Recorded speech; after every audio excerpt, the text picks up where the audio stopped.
Денеска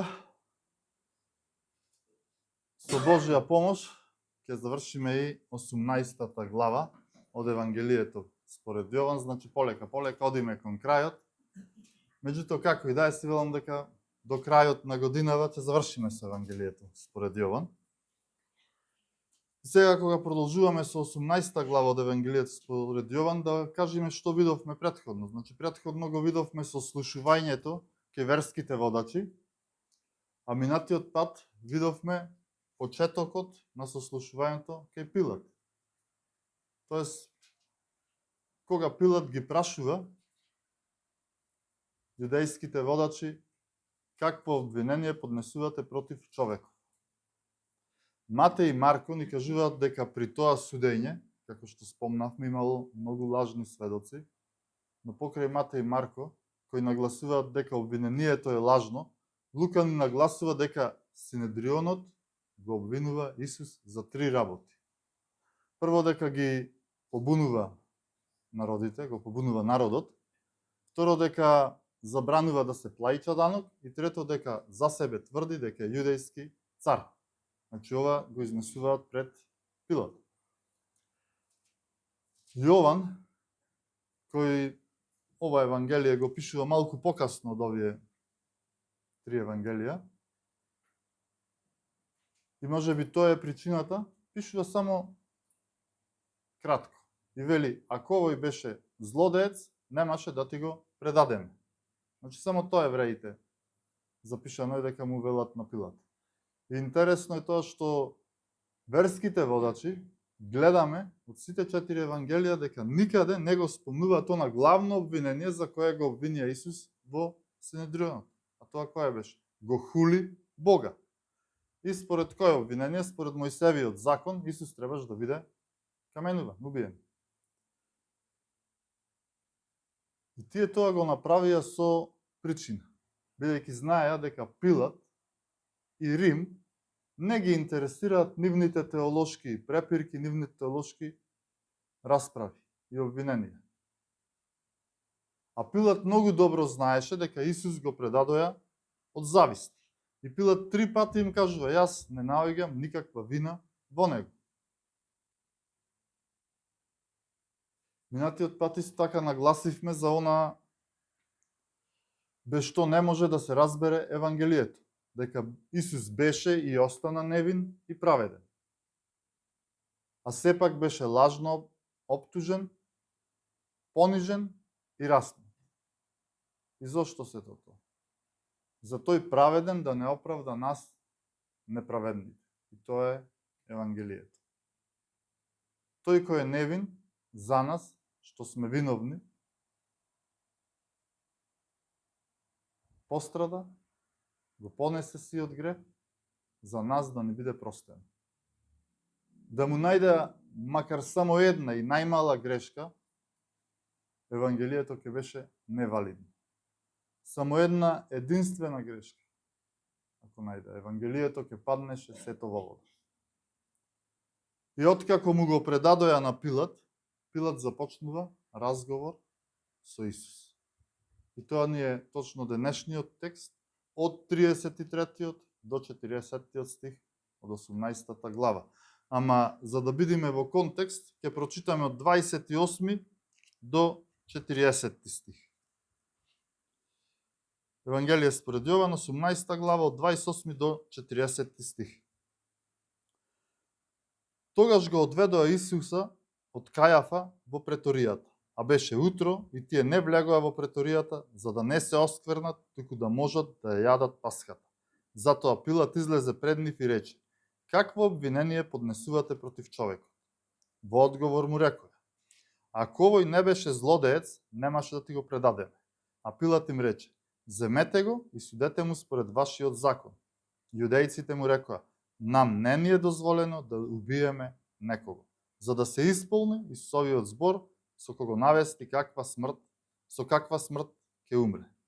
Потоа Пилат се врати во преторијата, го повика Исуса и му рече, ти ли си јудејскиот цар? Исус одговори, го зборуваш ли тоа само од себе или други ти кажаа за мене? Пилат одговори, јудеец ли сум јас? Твојот народ прво свештениците те предадоа на мене. Што си сторил? Исус одговори: моето царство не е од светот. Ако моето царство беше од овој свет, моите војни би се бореле да не им бидам предаден на јудејците. Но моето царство не е од тука. Пилат на тоа му рече: сепак си цар. Исус одговори: ти велиш дека сум цар. Јас се родив за тоа и за тоа дојдов на светот, за да сведочам за вистината. Секој кој е од вистината го слуша мојот глас. Пилат му рече: што е вистина? Штом го рече тоа, излезе пак при јудејците и им рече: јас не наоѓам никаква вина во него. А при вас е обичај да ви пуштам по еден на Пасхата. И така сакате ли да ви го пуштам јудејскиот цар? Тогаш повторно извикаа велејки: не овој, туку Варава. А Варава беше разбойник.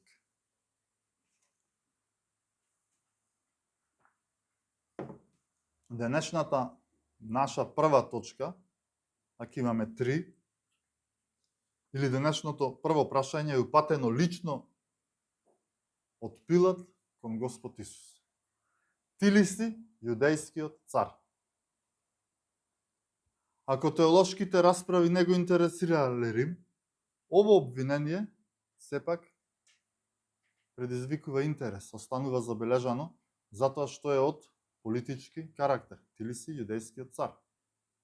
Тој тврди дека е цар, тоа е обвинението. А како прокуратор на Јудеја, Пилат имал политички, економска, воена и правосудна власт. И затоа го заинтересирало ова обвинение. Другите евангелии известуваат дека Пилат, кога разбрал дека Исус доаѓа од Галилеја, одма го испратил кај царот Ирод, тој да го испита. Исус на ова обвинение: ти ли си јудејскиот цар, одма одговара, ама одговара доста интересно, како што и честопати го правил тоа, со контра прашање. И тоа контра прашање е големо прашање, во реформацијата било големо прашање, а и денес треба да биде едно големо прашање за секого од нас. Го зборуваш ли ти тоа сам од себе, или другите ти кажаа за мене? Другите ти кажаа за мене. Рекла, казала. Денеска е многу распространето тоа. Дали од она што слушаш од околу, или го зборуваш сам од себе, искрено од срце? Ти ли си јудејскиот цар? Значи, битно прашање. Бидејќи личната истрага, личната потрага е неопходна, зашто никој не може да ни го сервира и да ни го долови Евангелието, за да не биде се јасно, ако нема труд од нас, ако ние не се трудиме, ако нема барање, нема проучување. Значи, тоа е многу битно. Исус дојде да не бара, да го бара и да го спаси она што е изгубено. Но во еден смисол и човекот мора да бара за да најде. Оној што не учи нашето да биде да и нашето не да биде не, овде во една смисла одговара и со да и со не. Видете во 36 стих Исус одговори: моето царство не е од светот. Ако моето царство беше од овој свет, моите војни би се бореле да не им бидам предаден на јудејците. Но моето царство не е од тука, вели. Значи, гледаме како Исус одговара. Ако се подсетиме кога Исус нахрани околу 5000 луѓе со 5 леба и 2 риби, во 6-та глава од ова Евангелие, луѓето кога го видува ова чудо, што сакаа? Сакаа да го постават за цар. И гледајте како реагираа. Јован 6 глава, 15 стих. Исус штом разбра дека сакаат да дојдат и да го одвлечат насила за да го направат цар, пак се повлече сосем сам во гората. Значи, гледаме, насила сака да го направа цар. Не само луѓето, туку и најблиските ученици, дека Исус мислеле дека Исус одма ќе го постави своето царство на овој свет. И тоа било тотално неразбирање, што довело до разочарување. И сите. Тие мислеа дека ги ослободи од Рим, од данокот и конечно ќе бидат слободен народ.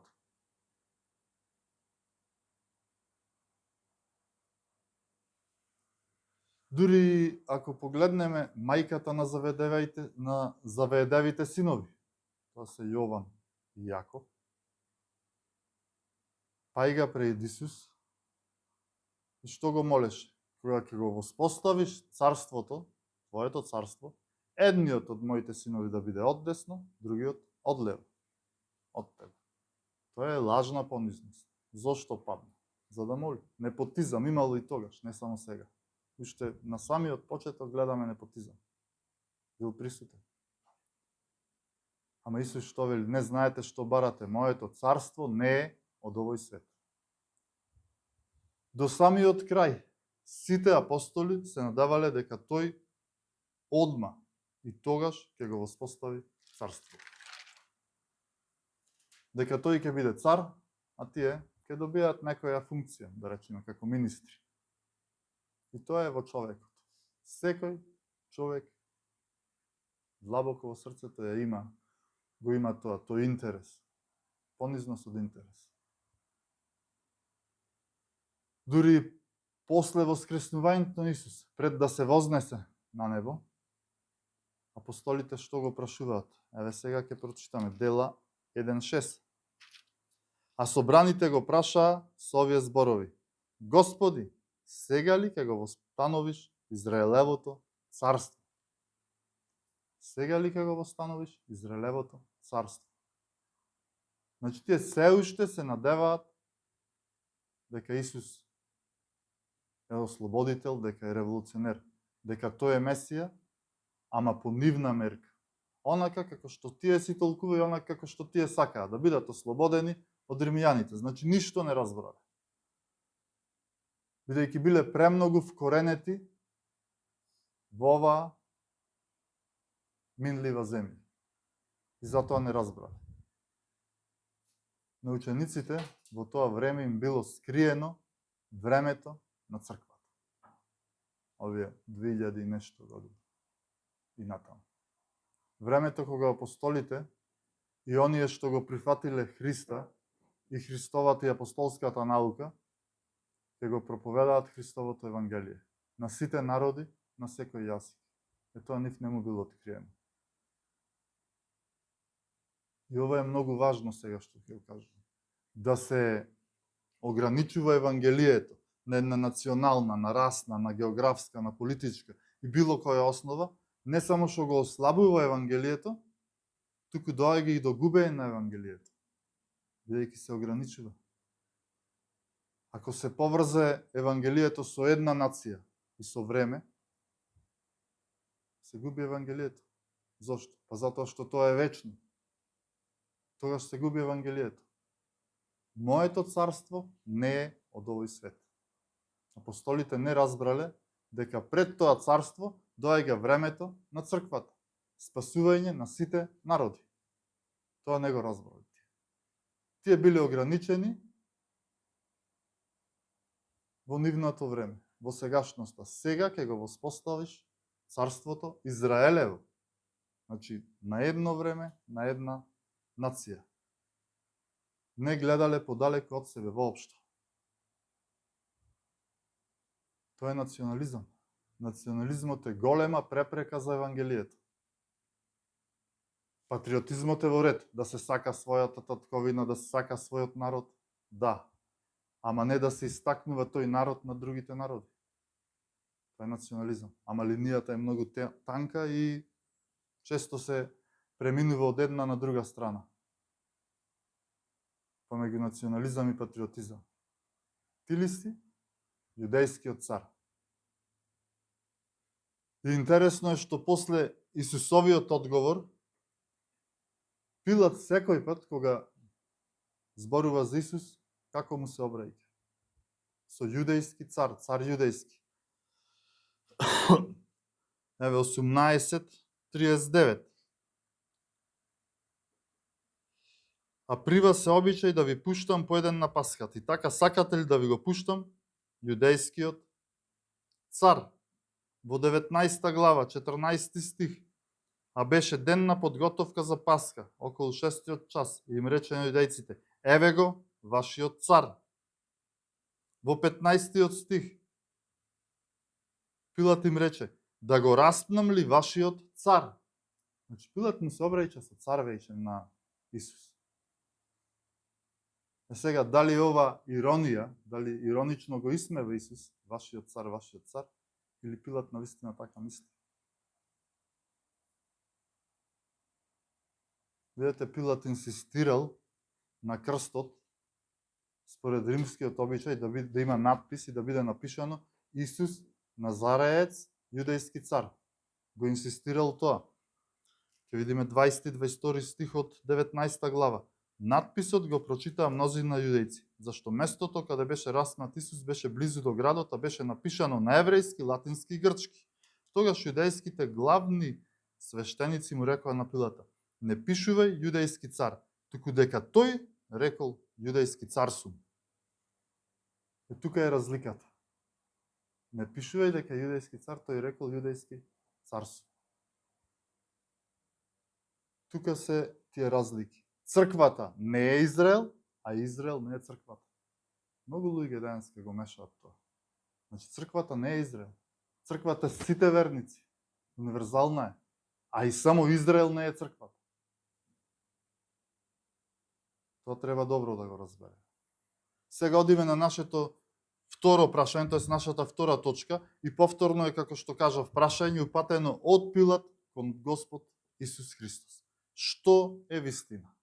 Што е вистина? Многу валидно прашање.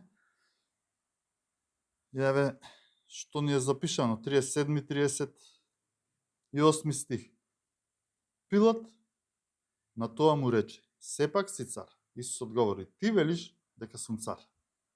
Јас се родив за тоа и за тоа дојдов на светот, за да сведочам за вистината. Секој кој од вистината го слуша мојот глас. Пилат му рече: што е вистина? Штом го рече тоа, излезе пак при јудејците и им рече: јас не наоѓам никаква вина во него. Што е вистина? Ако погледнеме и историски, и низ факти, низ докази, ќе видиме дека грците и римјаните имале една филозофија, биле познати по филозофијата и по потрагата по вистината. И така и едните и другите дошле до еден филозофски заклучок дека вистината не постои, но и ако постои, донезе не може до крај да се стигне. Значи, гледаме каква филозофија. И во ова прашање, моје мислење е дека се гледа една безнадежност кај Пилат. Па што е вистина сега? Доста ни од барање, од потрага по вистината. Се изморивме. Што е вистина? А и грците, и римјаните тврделе дека до апсолутна вистина не се доаѓа. Бидејќи ја нема. Може само со една помала вистина да се дојде до некоја поголема вистина. Со помали вистини се доаѓа до поголема вистина. Тоа била таа филозофија. А самиот Исус вели: јас сум патот и вистината и животот. Не вели знам што е вистината, знам што е патот, што е живот. Вели јас сум. Јас сум. И денеска луѓето е бараат вистината, ама е бараат таму кај што е нема. Не на вистинско место. Како се запрашуваат денеска луѓето?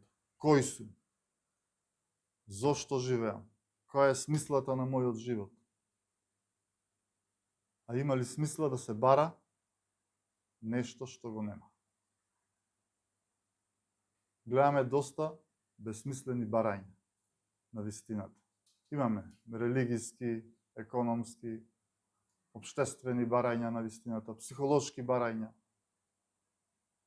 Овој свет денес е во голема потрага по вистината. А Пилат едноставно вели: уморени сме од барање. Баш сите. Ајде, кажи, што е вистина? Кој ја има вистината? Ако ја погледнем и црковната историја наназад, што ќе видиме? Што е вистина? Поделби.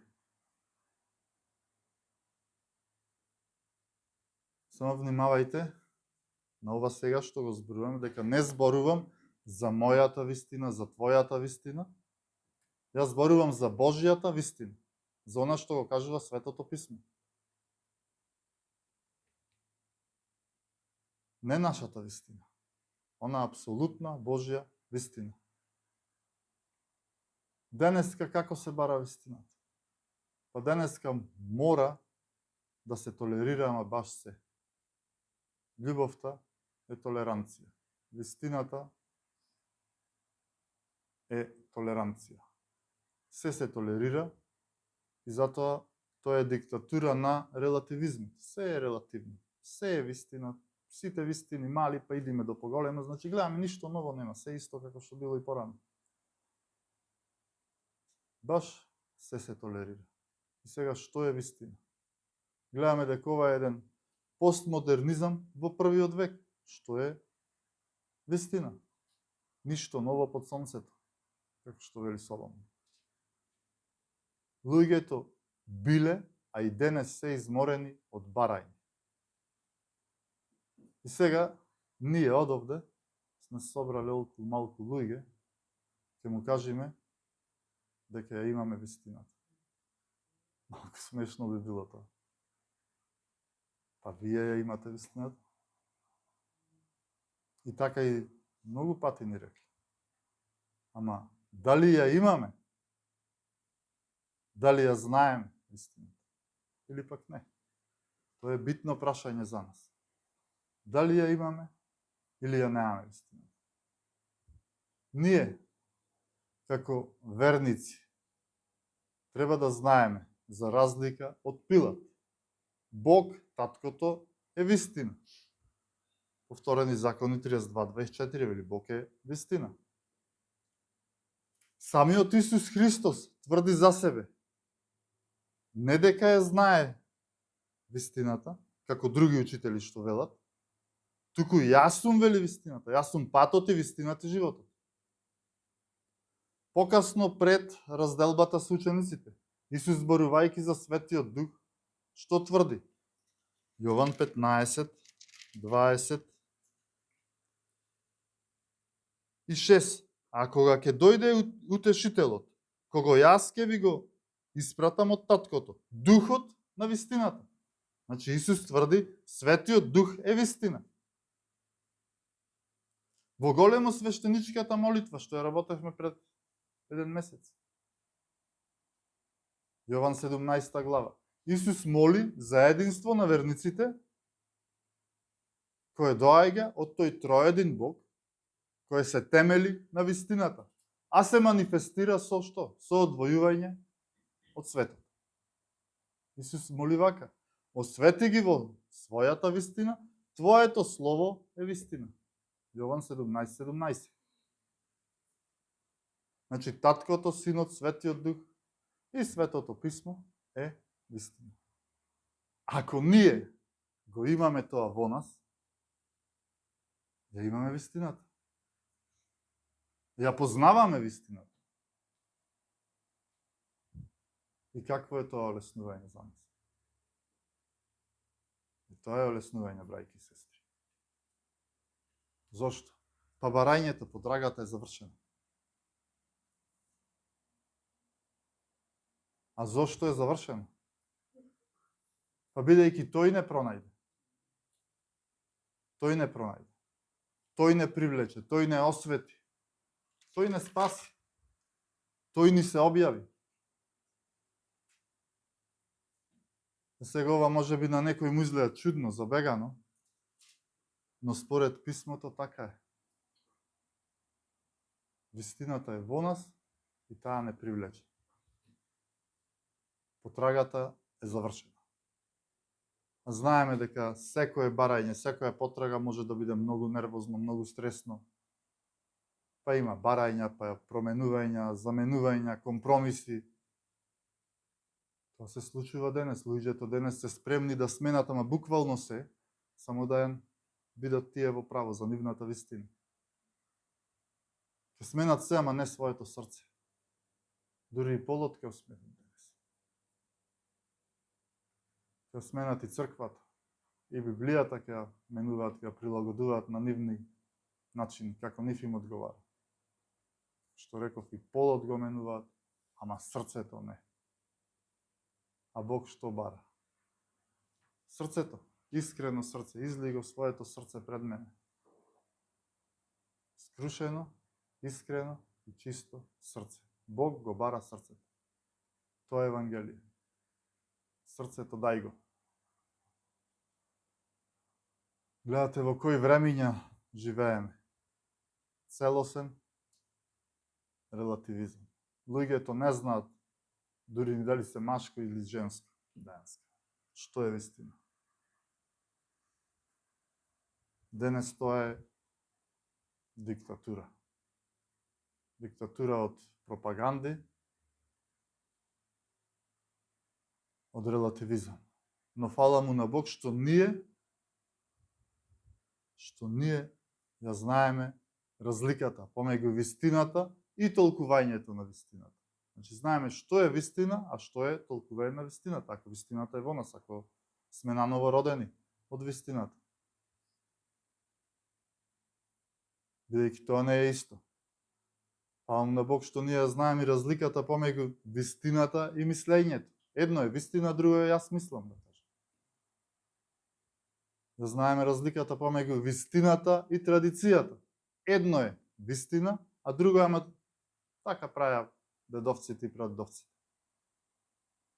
И што ја знаеме вистината и што е многу битно во ова време, вистинската информација и дезинформацијата која има многу денес. И какво е олеснување ова за нас? Големо олеснување имаме во тоа. Кога знаеме што е вистина, што е лага. И се тоа преку Светото Писмо. А ние го имаме Словото. Таткото, Синот, Светиот Дух се вистина. Тој троедин Бог е вистина. Таткото му е даде на Синот, Синот на Светиот Дух, Духот на апостолите, а тие нам. И тоа е најголем подарок што го имаме како христијани.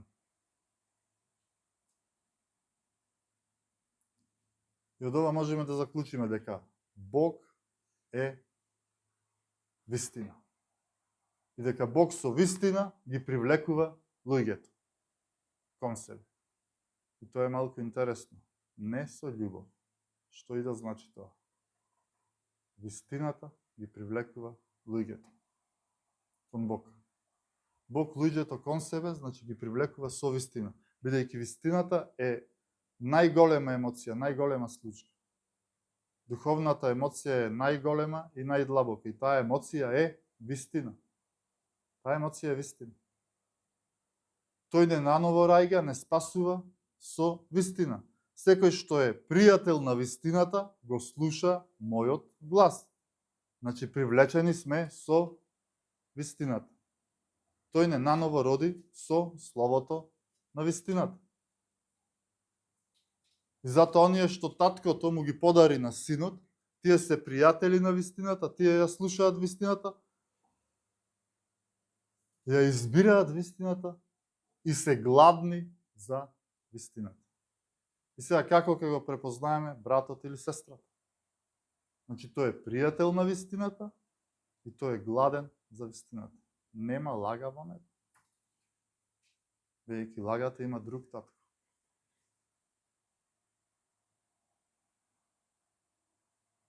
И за крај, трета точка, и сега ова е повторно прашање, но овој пат од Пилат до евреите. Од Пилат до евреите. Сакате ли да ви го пуштам јудејскиот цар? Пилат му рече, што е вистина, штом го рече тоа, излезе пак при јудејците им рече, јас не наоѓам никаква вина во него. А при вас е обичај да ви пуштам по еден на Пасхата. И така, сакате ли да ви го пуштам јудејскиот цар? Но тоаш повторно извикаа велејки, не овој, туку Варава, а Варава беше разбойник. Значи цел народ, само пред неколку дена, што извикуваше? Осана, Осана. И така народот создава херои. Значи тие се надеваа на Исус, мислеа дека тој е Месија, тој цар беше херој за нив. Ама сега кога видоа дека нема ништо од тоа, од тие лажни очекувања, одма го отстрануваат својот херој и велат распни го. И ова ме потсеќа малку на судбината на фудбалските голмани. Тие можат и 3 утакмици со ред да бранат и пенали, тимот победува и тие се херои. Меѓутоа само четвртиот надпревар, еден кикс, тимот губи и одма голманот е виновен за се. Распни го. Но што е проблемот овдека? Зошто таков пресврт гледаме? Тоа е лажното очекување. Тоест лажното свајкање на вистината. И за да не биде ова подетално и пошироко, да имаме поширока слика, ќе прочитаме во Матеј 27 глава од 15 до 26 стих, бидејќи тука е подетално опишана оваа случка. А на секој празник управителот имаше обичај да му пушти на народот еден затвореник, кого што би го побарале. Тогаш имаа прочуен затвореник кој се викаше Варава. И кога се собраа, Пилат им рече: кого сакате да ви го пуштам? Варава ли или Исуса, наречен Христос? Зашто знаеше дека го предадоа од завист. Гледате, знаеше дека го предадоа од завист. И додека седеше на судиската столица, неговата жена испрати до него да му кажат: не прави му ништо на тој праведник, зашто денес многу пострадав насон заради него. Но првосвештениците и старешините го наговорија народот да го измоли Варава, а Исус да го погуби. Тогаш управителот во одговор рече: кого од двајцата сакате да ви го пуштам? А тие рекоа: Варава. Пилат им рече: а што да направам тогаш со Исуса, наречен Христос? Сите рекоа: да биде распнат. А тој рече: какво зло направил? А тие уште посилно викаа: да биде распнат.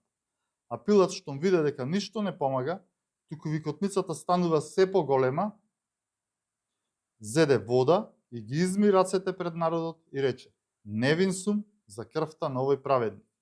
Вие гледајте. И целиот народ одговори и рече: неговата крв на нас и на нашите деца.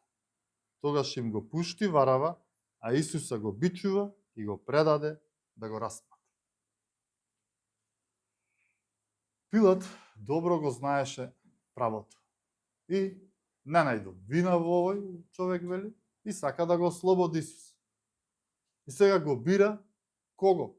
Бидејќи има на Пасха се пушта еден од затворениците, кого го бира како против кандидат на Исус?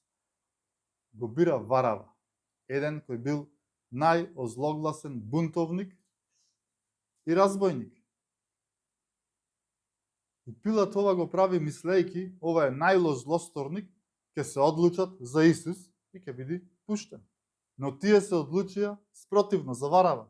Зошто? Од завист. Од завист. Гледате, Пилат знаеше вели дека го предаде од завист. Духовната завист и амбиција се опасна работа. Таа ја уништува, растура. Зависта е страшна работа. И сите викаат да се распне, да се распне. Ја уште еднаш овој 25 стих да го прочитаме од Матеј 27 глава. И целиот народ одговори и рече: неговата крв на нас и на нашите деца. Целиот израелски народ. И после се чудиме што му се случува на Израел низ историјата. Па и денес Израел е постојано распрснуван, Израел е постојано во војна. Насекаде ни светот се распрснати. Точно ова, ама ова се премолчува доста пати. Не сакаат луѓето да го видат ова. Црквата не е Израел, Израел не е црквата. Неговата крв на нас и на нашите деца. Никој не го коментира ова. Што вика и што рекоа. Ама Бог го памти ова. И ова е сериозна работа. Затоа треба да се внимава дали се колнеме ние во нешто и што зборуваме. И сега Пилат се чудел како е можно да го одберат Варава, а не овој за кого вика Осана, Осана. Сигурно бил зачуден сега. Овие го величаја Исус, а сега го нудам најголемиот злосторник и тие го бираат него. Сигурно бил зачуден, но еве неколку одговори зошто луѓето така реагираа.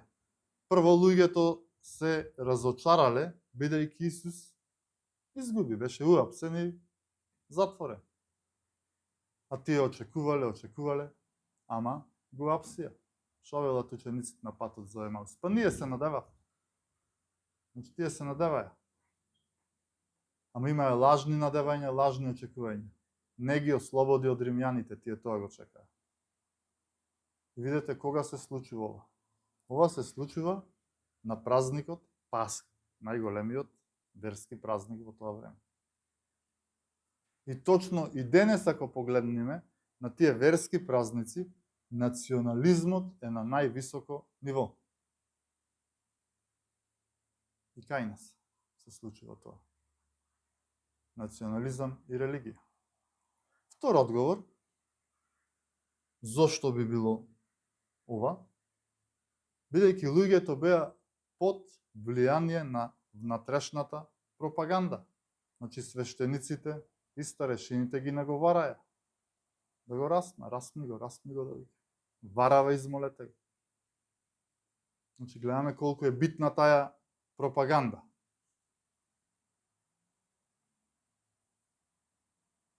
Значи гледаме национализам и религија. И тоа е буре со барут. Секогаш, буквално секогаш пали кај народот. Кај нас на секој избор, на секој предизборен митинг, да речам, се прави тој набој на национализам и религија. Ние, македонците православни, ние сме над другите, ние сме ова, ние сме библиски народ. И то пали кај народ.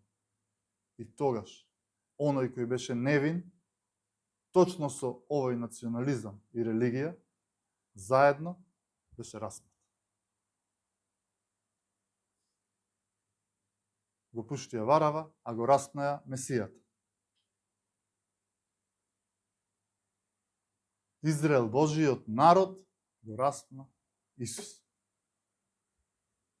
Не зборуваме за некои исламистички земји, не зборуваме за комунистички земји, зборуваме за Израел. И за сам крај, заклучок и примена, и пак прашање. Кој го уби Исус Христос? Или кој го распна поточно? Кој е одговорот на ова? Без сомнение, Рим има своја одговорност. Значи Пилат сепак можеше да го пушти, невине и да го пушти, не мораше да ги прави тие компромиси.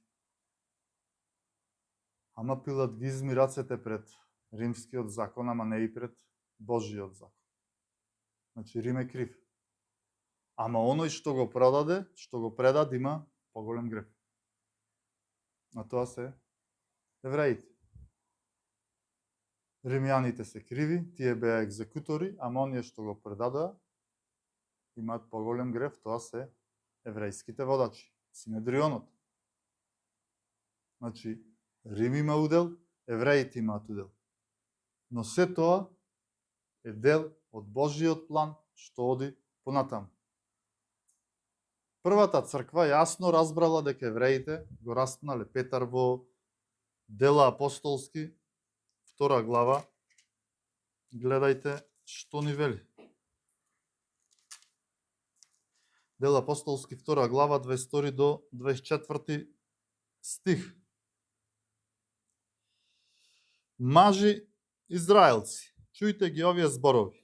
Бог во вашата средина го потврди Исуса Назареецот со сили, чуда и знаци, што Бог ги направи преку него меѓу вас, како што знаете самите. Вие него, откако беше предаден според одредената воља и промисла Божја, преку рацете на беззакониците го распнавте и убивте.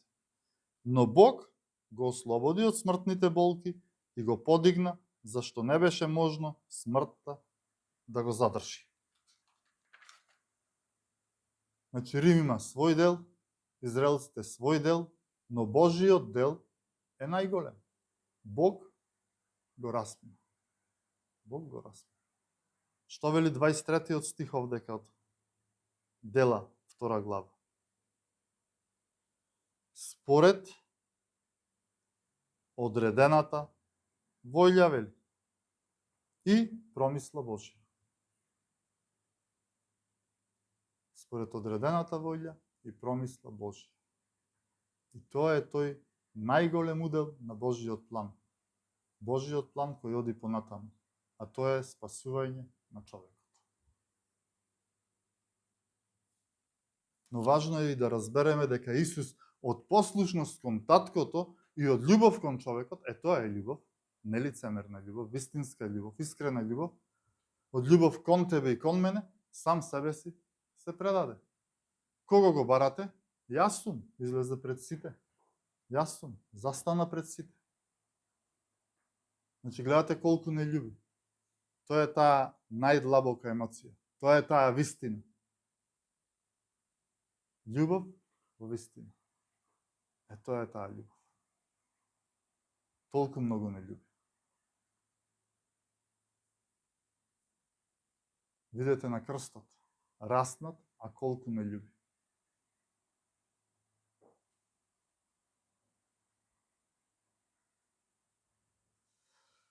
Да, а ние сме грешни.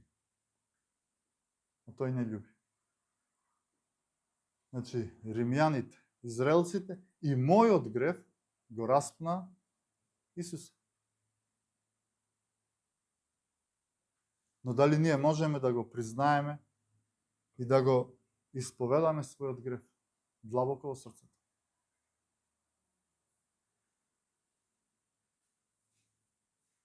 За мојот грев го прободија него. Тоа е исповед. Дали можеме тоа да го речеме? И само ако тоа можеме да го речеме, така сме поблиску до крстот.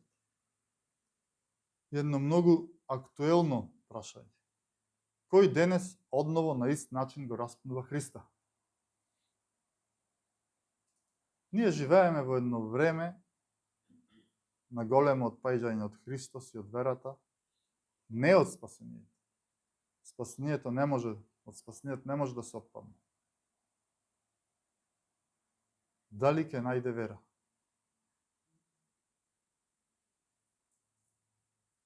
Ќе прочитам еден текст што ги предупредува неспасените верници. Тоа е со оние што мислат дека се спасени, ама истрајност и плод нема. Празно. Евреите 6 глава, 4 до 8 стих.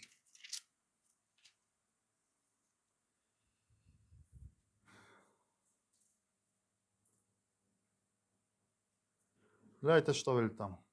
Зашто е невозможно оние кои еднаш се просветени и кои го вкусиле небесниот дар, станувајќи учесници на Светиот Дух, и кои ги вкусиле доброто Божјо Слово и силите на идниот век, а сепак отпаднале, пак повторно да бидат обновени за покаяние, зашто тие повторно го распнуваат за себе си Божиот Син и го страмат отворено, зашто земјата која го впива дождот, што често пајга на неа и која им раѓа полесни растенија на оние за кои се обработува, добива благослов од Бога. Но ако раѓа трње и боцки, не чини и е близу до проклетството. Незиниот крај е богорењето. Овде што гледаме на почетокот? Не вели спасени, не вели осветени, него просветени. Вкусиле. Значи, тие се тука во црквата, но не се. Има луѓе кои доаѓаат години во црквата, но нема плод. Ги споредува со земјата.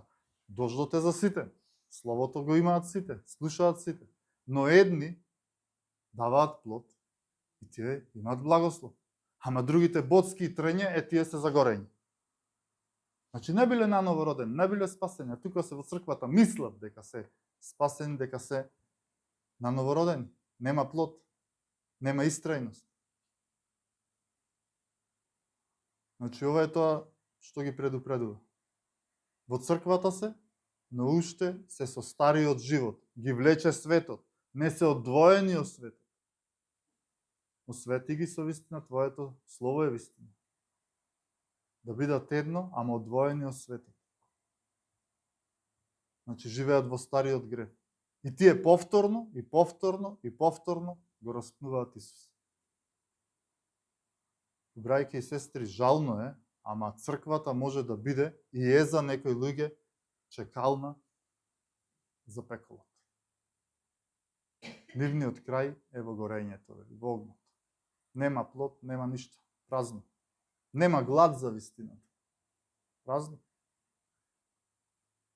Но нема да завршиме со ова, што е за жал, но ќе завршиме со оние што веруваат, за оние што се гладни за вистината.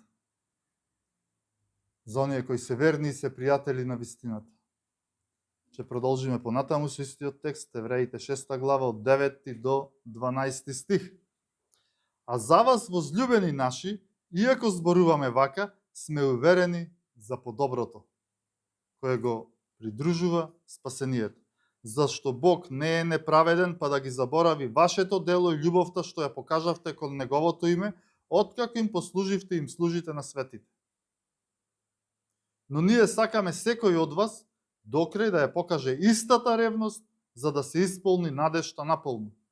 И да не бидете мрзливи, туку да се угледате на оние кои преку вера и трпение го наследуваат ветувањето.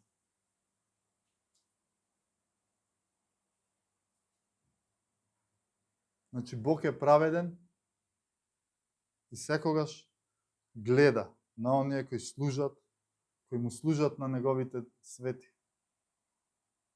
Но вели, не бидете мрзливи, угледајте се на оние кои работат. Работете за Царството Божие. И тоа трае, и тоа дава.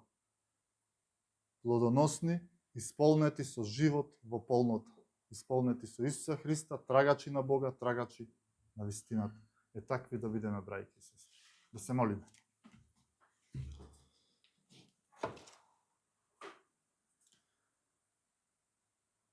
Татко наш, семојкен Господе, Ти благодариме на Твојата милост. Ти благодариме за тоа што Ти не пронајде и таа потрага заврши и за нас, бидејќи Ти си вистината. Ние ја знаеме Твојата слава, Твојата мојка, Твојата љубов и со тоа ја познаваме вистината, Господе. Те молиме, благослови го секој еден од нас и дај ни ревност, дај ни жар, дај ни глад за таа вистина. Што повеќе и повеќе да ја истражуваме и да ја служиме, Господи. Да служиме во вистина, да служиме во искреност, да служиме онака како што Светиот Дух не води. Те молиме, Господе, за милост кон секој еден од нас. Смилувај се над нас, бидејќи ние сме грешни луѓе. И тој грев секогаш е околу нас и затоа и запазување од него. Не дозволувај да паѓаме во тие искушенија, Господе. Заштитувај не, но и дај да бидеме светлина, Господе, за овој град, за овој народ овде. Народ кој се уште трага по вистината, но ја бара на грешно место и не ја познава. Дај ние, Господе, да ја донесеме таа вистина пред ни. Вистина која живот значи. Се молам, Господе, и денес за нашите власти. Давај му мудрост, да носат мудри одлуки, одлуки кои ќе бидат за добробит на сите, Господе. Те молам и за дожд, Господе. На оваа земја е потребен во овие времиња кога имаме голема суша. Знаеме дека доаѓа од Тебе, но те молиме за тоа. Ти знаеш во Твое време да дадеш се што е потребно. Затоа се оставаме по Твоја воља, Господи. Во Исусово име се молиме. Амин.